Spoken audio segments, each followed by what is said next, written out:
জুলাই যোদ্ধা ওসমান হাদির জন্য দোয়া করার কারণে চাকরি চলে গেল মসজিদের ইমাম সাহেবের। খুলনা ৫ আসনের জামাতের এমপি প্রার্থী গোলাম পরোয়ারের এলাকা ডুমুরিয়া থানাধীন মোড়লপাড়া জামে মসজিদের ইমাম শহীদ ওসমান হাদির জন্য দোয়া করায় এবং ভারতের বিপক্ষে বক্তব্য দেওয়ার অভিযোগে তার চাকরি বাতিল করা হয়েছে বলে জানা গেছে। চলুন ঘটনার দৃশ্যপট ও মুসল্লির সাক্ষাৎকারে মূল বিষয়টির বিস্তারিত জেনে নেই। গোবর আছে নাকি? আমার মাথায় গোবর কোন ফিট কাপড়ে কথাটা বলিস? একবার আসলে নাম কত বলাইছে? আপনি সাহেব, আপনি কি? আপনি কে? আমি মুসল্লি। আর আমি কে? সম্মান দিব না। তা আপনি সম্মান দিয়েছে, কিন্তু আপনি কথা আসতে পারেন। হ্যাঁ, কথা আসতে পারেন। দলীয় এজেন্ডা বাস্তবায়ন করতে পারবেন না। মানে দলীয় এজেন্ডা কি ভাই? কি শোনেন, আমি আপনি মানুষের মাপ পেশ করছেন, আপনি এই ধরনের না। আমি বলছি এখানে দলীয় এজেন্ডা বাস্তবায়ন করতে, আপনি কি কারো মারবেন নাই? আপনার বিরুদ্ধে কিন্তু প্রশাসনিক ভাবে ব্যবস্থা নেওয়া হবে। আপনি আমি কি আপনার কোনো কথা বলেছি? আমি বলি দলীয় এজেন্ডা এটা। আমি বলছি আমার কথা, আপনি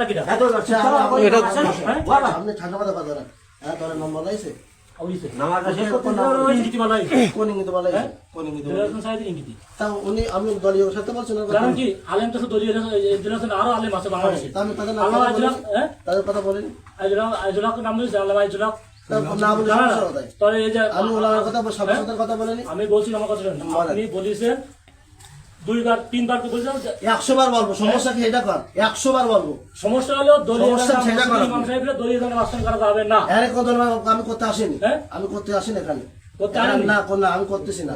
আমি খেলাপাতার কথা বলছি, আপনি বলছেন মাথায় গোবর। খেলাপাতার কথা বলছি এখানে। খেলাপাতা বাস্তবায়ন করিস কোন? আমি তো ওনার কথা বলিনি। বলেছেন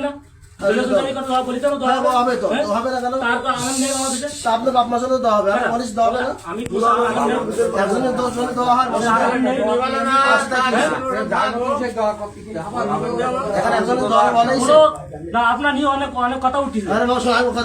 সংক্ষিপ্ত বলি, যতদিন থাকি না ইসলামের কথা বলবো। ভালো রাখবেন না, রাখবেন না, কোনো সমস্যা নেই। আপনি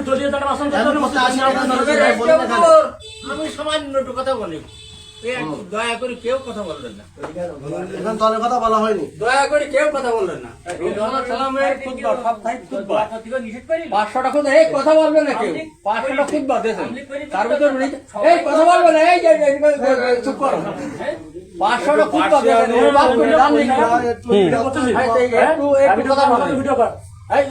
কেউ কথা বলি।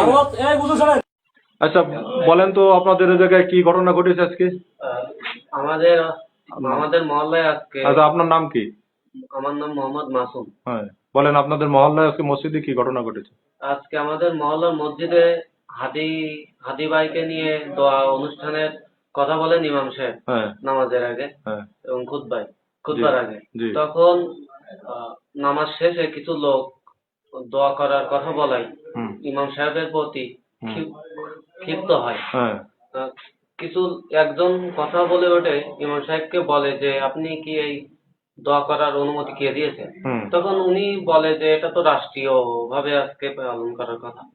তখন ওনাকে জিজ্ঞাসা করে তার নাম কি? তবিবার মোড়ল। হ্যাঁ, সহ আরো কয়েকজন আওয়ামী লীগের যারা তাকে নাম কি? তাকে হেনস্থা করে। নাম কি? নাজমুল মোড়ল, তারপর আসাবুর মোড়ল ছাড়াও অন্য অনেকে এর সাথে জড়িত ছিল। এই সময় ইমাম সাহেবকে এক পর্যায়ে ধাক্কাধাক্কি এবং পরিস্থিতি, ওনাকে মারবে এরকম একটা পরিস্থিতি হয়। তখন ইমাম সাহেবকে বলে যে আপনি সসম্মানে এখান থেকে চলে যান। মানে হাদির বিষয় নিয়ে কোনো দোয়া অনুষ্ঠান করতে দেয়নি না? ও, তারা কি ইমাম সাহেবকে হাত কাট দিয়েছিল নাকি মসজিদ থেকে বের করে দিয়েছিল? দেওয়ার পর্যায়ে। তার মানে আপনাদের মসজিদে কোনো দোয়া অনুষ্ঠান হয় নাই, ওরাই হতে দেয় নাই। আচ্ছা ঠিক আছে, আপনাকে ধন্যবাদ।